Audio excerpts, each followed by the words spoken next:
The Morgan Report with David Morgan. Discover how to build and protect your wealth at themorganreport.com. David Morgan with the weekly perspective for the week ending 19 December 2025. Well, here we are near the end of another year. I want to bring your attention to our landing page. Look at the very top there. If you're considering joining the Morgan Report, we are still doing our 15-minute free consultation, step 3, as you see on there. We're going to be closing that out at the end of this year. So if you're serious, you want to have a free chat with yours truly, you can just click that. You'll get a software that gives you openings that I have available, and we can set it up.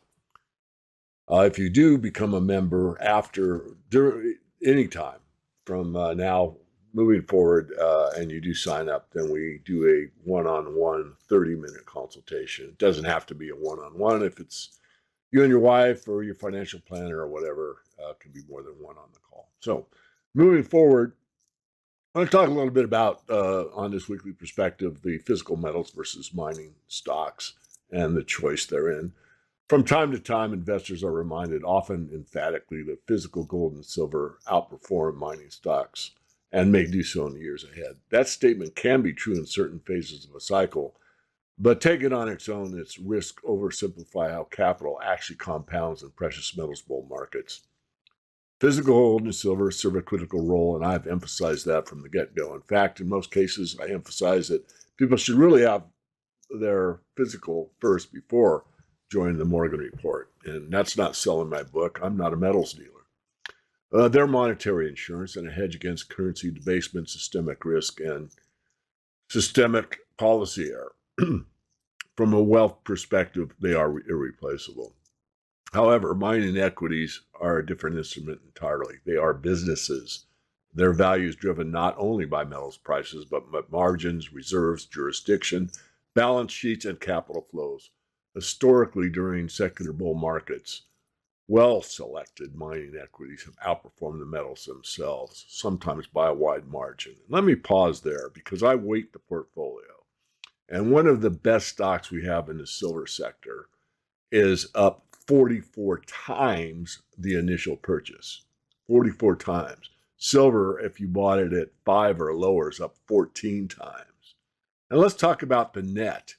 If you're going to net out what you get on a mining equity, you got to look at the tax rate. And the tax rate is far less on an equity than it is in precious metals. So bear that in mind. I think a balanced portfolio requires both, but you've got to be a good stock picker. If you do it on aggregate, you do it on the averages, you will outperform, and I'm going to prove that to you at the end of this weekly perspective, but not by a wide margin, or at least not yet. So again, the outperformance is not automatic, nor is it universal. Many mining stocks fail to deliver because of dilution. These are usually your juniors, your explorations, cost overruns, poor management, or geopolitical risk. And that's why broad generalization about miners often misses the total point. Selection, weighting, and discipline matter far more than exposure alone. And that's where I get a little bit concerned because of all the work that we do here at the Morgan Report. History often offers numerous examples of quality operators and royalty companies compounded capital faster than underlying metals. And this was true in the first really big run-up, which is roughly year 2000 to 2011. Goldcorp was one of our core holdings. That outperformed Berkshire Hathaway for over a decade. One of our juniors was Western Copper. It went from Western Copper, it was bought out, it was changed to Western Silver. After the name change was bought by Glamis and bought by Goldcorp, and the multiple on that was great, 30x or better. And that's not the only one. In fact, in the early days, we had Hecla on as a spec because it was going to be delisted from the New York Stock Exchange at 50 cents. That stock went from 50 cents to $5, a 10-bagger, just the exact same return that it did in 1979 when it was the leading number one stock in the entire New York Stock Exchange when Hecla went in 1979 during the Hunt situation from $5 to $50. Well, folks, I think you understand 50 cents to $5 is still a 10-bagger. And we did that before anyone could spell the word silver. Anyway, let's put it in a framework like this. Physical metals anchor purchasing power and financial sovereignty. High quality and royalty companies provide leverage and growth. ETFs offer liquidity. Short-term divergences between metals and mining shares are normal. They can persist for weeks or even months. Over full cycles, however, fundamentals reassert themselves, again, if you pick correctly. And I have to say, very importantly, that the end of the cycle, which will be one of the biggest clues for me trying to pick a top, is that the junior market goes absolutely wild. It goes insane. Anything with gold and silver in its name will go up twofold, fivefold, tenfold, 20-fold. Who knows? It depends on how much scared money, fear of missing out, and all that carries over into the sector. We're not there yet. When we get there, you'll get moose pastures selling for hundreds of dollars per acre. It has nothing more than moose poop on it, but it's got the word gold in the stock name. A lot of promoters, a lot of charlatans, a lot of grifters will come out at the end of the cycle. That, again, will be one of the main clues to look for to know that we're getting way overbought and things are not going to come to an end. So a balanced, intentional approach recognizes sound money preserves wealth. With sound businesses can grow your wealth.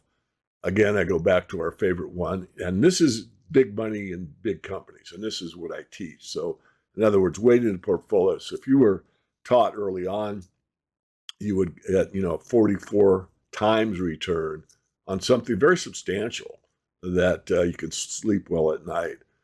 On the more speculative side, of course, you can see those gains, as I said, at the end of the market. And some are doing well now. I mean, you just got to be a good stock picker is basically what I want to say.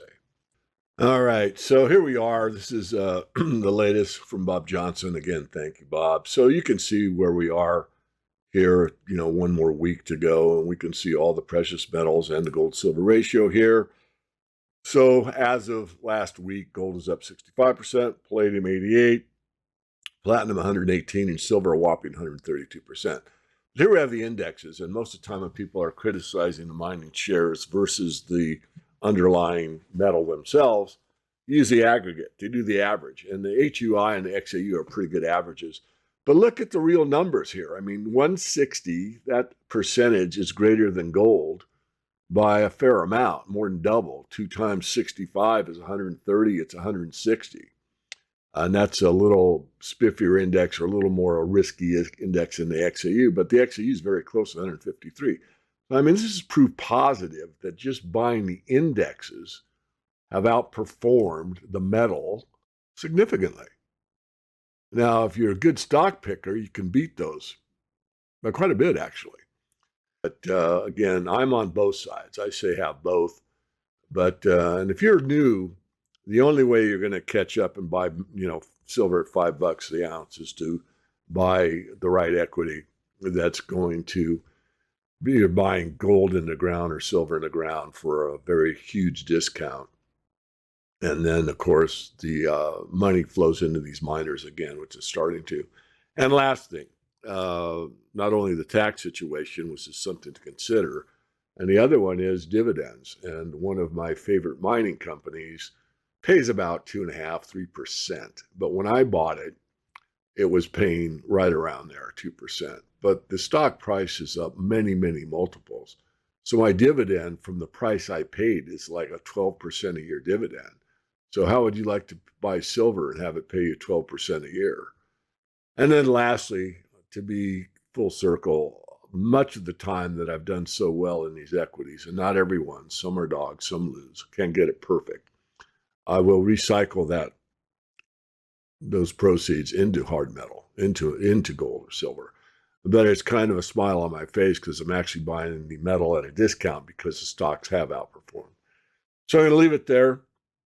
Again, take note of that 50-minute call. I'm going to do it until I am done with the year, and then I'm just going to go back to the new members, get a 30-minute one-on-one with me. And then, of course, even after doing that, if you decide that the Morgan Report is not for you, you can bow out gracefully and you will get a refund. So we're done. I won't say Happy New Year yet. I will say Merry Christmas, Happy Holidays, whatever applies to you. Always wishing you the very best. And this market still is going up further. Hopefully we'll get some consolidation, and we don't want to go straight up. Parabolic moves usually come down pretty hard. We base here around 65 for silver. It would actually make me happy. Gold looks like it's ready to break out. If it gets above 44 and sustains that using the Morgan rule, we will be making a new high, another new high.